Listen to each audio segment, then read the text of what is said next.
Kagigising ko lang, dami ko nakikita ng mga comment dun sa Blue App. Tingnan natin kung bakit ganun yung mga comment nila.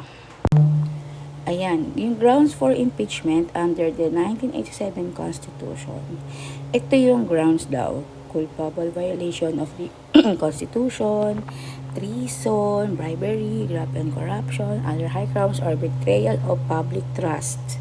Okay? So, namnamin natin dito yung mga grounds for impeachment. And then, sino ba yung mga impeachable persons? Alam naman natin na yun. Okay? No need na i-discuss yun. Okay?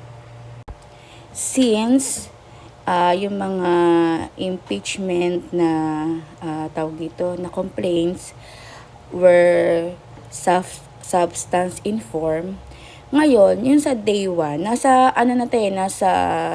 step 4 na kasi yung impeachment hearing proper. So, nasa step 4 na siya. Ngayon, yung nakikita niyo rito na nakasulat, yan yung dapat na i-discuss yan doon during impeachment. Ngayon, yung sinasabi nila na, wala nga ebidensya. Saan yung nakuha yun na walang ebidensya? Pag nag-file ng impeachment complaint, yun na yung ebidensya na kumbaga allegations kasi yun. Yun, you know what? Allegations yun.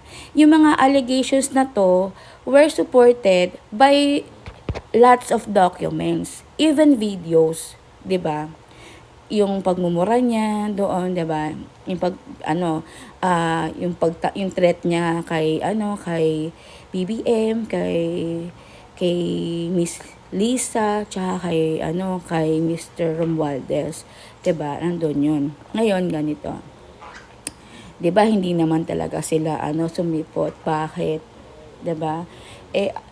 Pwede namang hindi sumipot per se si VP kasi niya yun right niya yun Pero syempre disadvantage sa part niya yun, 'di ba?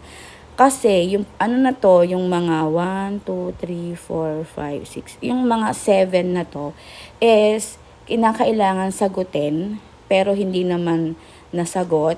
So meaning lumalakas yung mga to, yung mga laban against her. So ito kasi yung steps ng ng impeachment. Ayan, kung makikita nyo, 'di ba? Ayan yung step. Nasaan yung house, tawag ito? Resolution, insufficient